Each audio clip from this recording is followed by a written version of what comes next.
Neat ಅಕ್ರಮದ ವಿರುದ್ಧ ಕಾಂಗ್ರೆಸ್ ನಾಯಕರು ಸಿಡಿದೆದ್ದಿದ್ದಾರೆ. ಪ್ರಧಾನಿ ಮೋದಿ ಅವರ ಮನೆ ಮುಂದೆ ಇವತ್ತು ಕೈ ನಾಯಕರೆಲ್ಲರೂ ಒಟ್ಟಾಗಿ ಸೇರಿ ಪ್ರತಿಭಟನೆಯನ್ನು ನಡೆಸ್ತಾ ಇರುವಂಥದ್ದು. ವಿದ್ಯಾರ್ಥಿಗಳ ಮೇಲಿನ ಲಾಠಿ ಚಾರ್ಜ್ ಏನಾಯಿತು ನಿನ್ನೆ, ಅದನ್ನು ಖಂಡಿಸಿ ಇವತ್ತು ಧರಣಿ ಮಾಡಿದ್ದಾರೆ ಕಾಂಗ್ರೆಸ್ ನಾಯಕರು.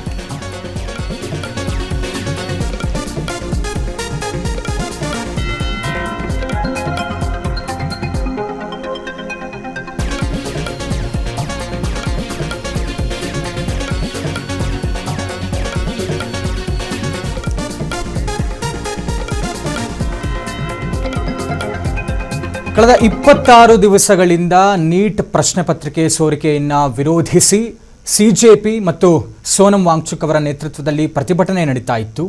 ನಿನ್ನೆ ಸಂಸತ್ ಚಲೋಗೆ ಕರೆಯನ್ನು ಕೊಟ್ಟಿದ್ರು. ಎಲ್ಲರೂ ಕೂಡ ಸಾವಿರಾರು ಮಂದಿ ವಿದ್ಯಾರ್ಥಿಗಳು ಒಟ್ಟಾಗಿ ಲೋಕಭವನಕ್ಕೆ ಮುತ್ತಿಗೆ ಹಾಕುವಂಥ ಕೆಲಸಕ್ಕೆ ಮುಂದಾದಾಗ ಪೊಲೀಸರು ಅವರನ್ನು ತಡೆಯುವಂತಹ ಪ್ರಯತ್ನವನ್ನು ಪಟ್ಟರು, ಹರಸಾಹಸ ಪಡಬೇಕಾಯಿತು. ಏಕಾಏಕಿ ವಿದ್ಯಾರ್ಥಿಗಳು ನುಗ್ಗಿ ಬಂದಂತಹ ಕಾರಣ ಲಾಠಿ ಚಾರ್ಜ್ ಆಯಿತು, ಅಶ್ರುವಾಯು ಪ್ರಯೋಗ ಆಯಿತು, ಅವರನ್ನು ಚದುರಿಸುವಂತಹ ಕೆಲಸವಾಯಿತು. 40ಕ್ಕೂ ಹೆಚ್ಚು ವಿದ್ಯಾರ್ಥಿಗಳಿಗೆ ಗಂಭೀರ ಗಾಯಗಳಾದವು, ಪೊಲೀಸರಿಗೂ ಕೂಡ ಗಾಯ ಆಯಿತು, ಅವರೆಲ್ಲರೂ ಕೂಡ ಆಸ್ಪತ್ರೆಗೆ ಸೇರಿಸಲಾಗಿದೆ. ಈ ಮಧ್ಯೆ ಇಲ್ಲಿಯ ತನಕ ಕೇಂದ್ರ ಸರ್ಕಾರದ ಯಾರೊಬ್ಬರಾಗಲಿ ಉತ್ತರವನ್ನು ಕೊಟ್ಟಿಲ್ಲ, ಪ್ರತಿಕ್ರಿಯೆಯನ್ನು ಕೊಟ್ಟಿಲ್ಲ. ನಾವು ಕೇಳ್ತಾ ಇರುವಂಥದ್ದು, ನಮ್ಮ ಆಗ್ರಹ ಇರುವಂಥದ್ದು ಕೇಂದ್ರ ಶಿಕ್ಷಣ ಸಚಿವ ಧರ್ಮೇಂದ್ರ ಪ್ರಧಾನ್ ಅವರ ರಾಜೀನಾಮೆಯಾಗಬೇಕು, ಪ್ರಧಾನಿ ಮೋದಿ ಅವರು ಇದರ ಬಗ್ಗೆ ಮಾತಾಡಬೇಕು, ಗಂಭೀರವಾದಂತಹ ಕ್ರಮ ಆಗಬೇಕು ಅನ್ನುವಂಥದ್ದನ್ನು ಕೂಡ ಹೇಳ್ತಾ ಇದ್ದಾರೆ. ಇವತ್ತು ಇದು ಒಂದು ರೀತಿಯಲ್ಲಿ ವಿಪಕ್ಷವಾದಂತಹ ಕಾಂಗ್ರೆಸ್ಗೆ ಪ್ರಬಲವಾದಂತಹ ಅಸ್ತ್ರ ಸಿಕ್ಕ ಹಾಗೆ ಕಾಣಿಸ್ತಾ ಇದೆ. ಹೀಗಾಗಿ ಇವತ್ತು ಕಾಂಗ್ರೆಸ್ ನಾಯಕರೆಲ್ಲರೂ ಒಟ್ಟಾಗಿ ಸೇರಿ ಇದರಲ್ಲಿ ಮುಖ್ಯಮಂತ್ರಿ ಡಿ.ಕೆ. ಶಿವಕುಮಾರ್ ಅವರು ಕೂಡ ಭಾಗಿಯಾಗಿದ್ದಾರೆ, ರಾಜ್ಯದ ನಾಯಕರು ಕೂಡ ಭಾಗಿಯಾಗಿದ್ದಾರೆ. ಪ್ರಧಾನಿ ಮೋದಿಯವರ ಮನೆಯ ಎದುರು ಪ್ರತಿಭಟನೆ ಮಾಡಿರುವಂಥದ್ದು.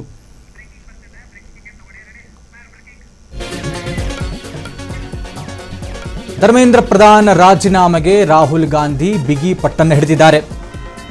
ಜಿತೇಂದ್ರ ಮನವೊಲಿಕೆಗೂ ಕೂಡ ಬಗ್ಗದ ವಿಪಕ್ಷ ನಾಯಕ ರಾಹುಲ್ ಗಾಂಧಿ ಖರ್ಗೆ ಅವರು, ಪ್ರಿಯಾಂಕಾ ವಾದ್ರಾ, ಡಿ.ಕೆ. ಶಿವಕುಮಾರ್ ಸೇರಿದಂತೆ ಹಲವು ಸಂಸದರು ಭಾಗಿಯಾಗಿದ್ದಾರೆ ಇವತ್ತಿನ ಪ್ರತಿಭಟನೆಯಲ್ಲಿ. ಧರ್ಮೇಂದ್ರ ಪ್ರಧಾನ್ ಅವರು ರಾಜೀನಾಮೆಯನ್ನು ಕೊಡಲೇಬೇಕು ಅನ್ನುವಂಥದ್ದು ಕಾಂಗ್ರೆಸ್ ನಾಯಕರ ಬಿಗಿ ಪಟ್ಟು. ರಾಹುಲ್ ಗಾಂಧಿ ಅವರು ಸೇರಿದಂತೆ ಕಾಂಗ್ರೆಸ್ನ ಪ್ರಮುಖ ನಾಯಕರುಗಳು, ಹಲವು ಸಂಸದರು ಭಾಗಿಯಾಗಿದ್ದಾರೆ. ಮಲ್ಲಿಕಾರ್ಜುನ್ ಖರ್ಗೆ ಅವರು, ರಾಹುಲ್ ಗಾಂಧಿ ಅವರು, ಪ್ರಿಯಾಂಕಾ ವಾದ್ರಾ, ರಾಜ್ಯದ ಮುಖ್ಯಮಂತ್ರಿ ಡಿ.ಕೆ. ಶಿವಕುಮಾರ್ ಅವರು ಕೂಡ ಅಷ್ಟೇ ಈ ಒಂದು ಪ್ರತಿಭಟನೆಯಲ್ಲಿ ಭಾಗಿಯಾಗಿದ್ದಾರೆ. ಒಟ್ಟಾರೆ ಅವರು ಕೇಳ್ತಾ ಇರುವಂಥದ್ದು, ವಿದ್ಯಾರ್ಥಿಗಳ ಕೂಗೇನಿದೆ, ಈ ಒಂದು ನೀಟ್ ಪರೀಕ್ಷೆಯಲ್ಲಿ ಅಕ್ರಮ ಏನಾಗಿರುವಂಥದ್ದು, ಈ ವಿಚಾರಕ್ಕೆ ಸಂಬಂಧಪಟ್ಟಂತೆ ಧರ್ಮೇಂದ್ರ ಪ್ರಧಾನ್ ಅವರು ರಾಜೀನಾಮೆಯನ್ನು ಕೊಡಬೇಕು, ಪ್ರಧಾನಿ ಮೋದಿ ಅವರು ಈ ವಿಚಾರವಾಗಿ ಪ್ರತಿಕ್ರಿಯಿಸಬೇಕು ಅನ್ನುವಂಥದ್ದು ಪ್ರಮುಖ ಆಗ್ರಹ. ವಿಪಕ್ಷಗಳ ಕೈಯಲ್ಲಿ ಪ್ರಬಲವಾದಂತಹ ಅಸ್ತ್ರ, ಇದನ್ನೇ ಇವರು ರಾಜಕೀಯವಾಗಿ ಬಳಸೋದಕ್ಕೆ ಪ್ಲಾನ್ ಮಾಡ್ಕೊಳ್ತಾ ಇದ್ದ ಕಾಣಿಸ್ತಾ ಇದೆ. ತಾವು ನೋಡ್ತಾ ಇದ್ದಾರೆ ದೃಶ್ಯಾವಳಿಗಳಲ್ಲಿ ರಾಹುಲ್ ಗಾಂಧಿ ಇದ್ದಾರೆ, ಪ್ರಿಯಾಂಕಾ ವಾದ್ರಾ, ಮಲ್ಲಿಕಾರ್ಜುನ ಖರ್ಗೆ, ಡಿ.ಕೆ. ಶಿವಕುಮಾರ್ ಎಲ್ಲರೂ ಕೂಡ ಭಾಗಿಯಾಗಿದ್ದಾರೆ. ಧರ್ಮೇಂದ್ರ ಪ್ರಧಾನ್ ರಾಜೀನಾಮೆಯನ್ನು ನೀಡಬೇಕು, ಗೃಹ ಸಚಿವ ಅಮಿತ್ ಶಾ ಅವರು ಸಂಸತ್ನಲ್ಲಿ ಉತ್ತರಿಸಬೇಕು ಅನ್ನುವಂಥದ್ದು ಇವರ ಆಗ್ರಹ. ಸಂಸತ್ನಲ್ಲಿ ಈಗ ಏನು ಅಧಿವೇಶನ ನಡೀತಾ ಇದೆ, ಪ್ರಶ್ನೆ ಪತ್ರಿಕೆ ಸೋರಿಕೆ ಬಗ್ಗೆ ಚರ್ಚೆ ಆಗಬೇಕು, ವಿದ್ಯಾರ್ಥಿಗಳ ಮೇಲಿನ ಲಾಠಿ ಚಾರ್ಜ್ ತನಿಖೆ ನಡೆಯಬೇಕು, ವಿದ್ಯಾರ್ಥಿಗಳ ಸಮಸ್ಯೆಯನ್ನ ಕಡ್ಡಾಯವಾಗಿ ಆಲಿಸುವಂತೆ ಒತ್ತಾಯ ಮಾಡ್ತಾ ಇದ್ದಾರೆ. ಜಿತೇಂದ್ರ ಅವರ ಮನವೊಲಿಕೆ ಬೆನ್ನಲ್ಲೇ ರಾಹುಲ್ ಗಾಂಧಿಯವರ ಈ ಒಂದು ಆಗ್ರಹ ಕೇಳಿಬರ್ತಾ ಇರುವಂಥದ್ದು. ಒಟ್ಟಾರೆ 3-4 ವಿಚಾರಗಳನ್ನು ಹೇಳ್ತಾ ಇರುವಂಥದ್ದು ರಾಹುಲ್ ಗಾಂಧಿಯವರು.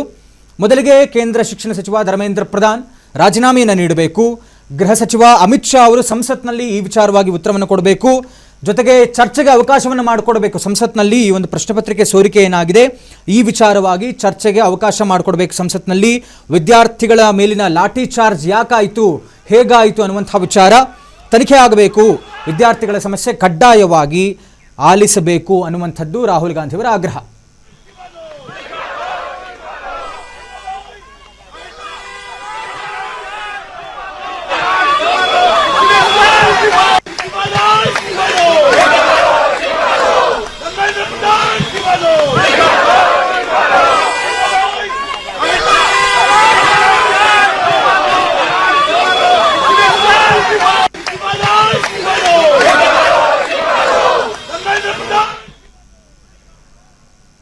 ಸಾವಿರಾರು ಸಂಖ್ಯೆಯಲ್ಲಿ ವಿದ್ಯಾರ್ಥಿಗಳು ಪ್ರತಿಭಟನಾ ನಿರತರಾಗಿರುವುದಂತೂ ಕಳೆದ 26 ದಿನಗಳಿಂದ ಈ ಒಂದು ಕೂಗು ಬಹಳ ಜೋರಾಗಿ, ಅದರಲ್ಲೂ ಕೂಡ ಸಿಜೆಪಿ, ಕಾಕ್ರೋಚ್ ಜನತಾ ಪಾರ್ಟಿ ಮುಖ್ಯಸ್ಥ ಆಗಿರುವಂತಹ ಅಭಿಜಿತ್ ದೀಪ್ಕೆ ಅವರ ನೇತೃತ್ವದಲ್ಲಿ ನಡೀತಾ ಇದ್ದಂತಹ ಪ್ರತಿಭಟನೆ ಇದು ಒಟ್ಟಾರೆ ಬೇರೆ ತೀವ್ರವಾದಂತಹ ಸ್ವರೂಪವನ್ನು ನಿನ್ನೆ ಪಡೆದುಕೊಳ್ತು. ಲೋಕಭವನದಲ್ಲಿ ಎದುರುಗಡೆ ಇವರು ಮುತ್ತಿಗೆ ಹಾಕೋದಕ್ಕೆ ಹೋದರು. ಆಗ ಪೊಲೀಸರು ಮತ್ತು ವಿದ್ಯಾರ್ಥಿಗಳ ನಡುವೆ ಈ ಒಂದು ಘರ್ಷಣೆ ಆದಂಥದ್ದು. ಬಹುಸಂಖ್ಯೆಯಲ್ಲಿ ಬಂದಂತಹ ವಿದ್ಯಾರ್ಥಿಗಳನ್ನ ತಡೆಗಟ್ಟಬೇಕು ಅನ್ನುವಂತಹ ಕಾರಣಕ್ಕೆ ಅದು ಲಾಠಿ ಚಾರ್ಜ್ ಸ್ವರೂಪವನ್ನು ಪಡೆದುಕೊಳ್ತು. ಅದಾದ ನಂತರ ಅಶ್ರುವಾಯು ಪ್ರಯೋಗ ಆಯಿತು. ಅವರನ್ನು ಚದುರಿಸಬೇಕು ಅನ್ನುವಂತಹ ಕಾರಣಕ್ಕೆ ಒಟ್ಟಾರೆ ಅವರ ಆಗ್ರಹ ಇರುವಂಥದ್ದು ನೀಟ್ ಪ್ರಶ್ನೆ ಪತ್ರಿಕೆ ಸೋರಿಕೆ ಏನಾಗಿದೆ, 23 ಲಕ್ಷ ವಿದ್ಯಾರ್ಥಿಗಳ ಜೀವನ ಜೊತೆ ಏನಿ ಒಂದು ಕೇಂದ್ರ ಸರ್ಕಾರ ಶಿಕ್ಷಣ ಇಲಾಖೆ ಚೆಲ್ಲಾಟವನ್ನು ಆಡ್ತು.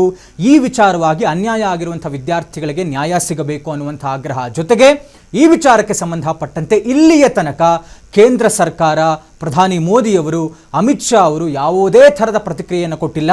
ಈಗ ಅಧಿವೇಶನ ಏನು ಆರಂಭ ಆಗಿದೆ, ಇಲ್ಲಿ ಉತ್ತರವನ್ನು ಕೊಡಲಿ, ಇದನ್ನು ಬಗೆಹರಿಸುವಂಥ ಕೆಲಸ ಮಾಡಲಿ ಅನ್ನುವಂಥದ್ದು ಪ್ರಮುಖವಾಗಿ ವಿಪಕ್ಷಗಳ ಆಗ್ರಹ ಆಗಿರುವಂಥದ್ದು.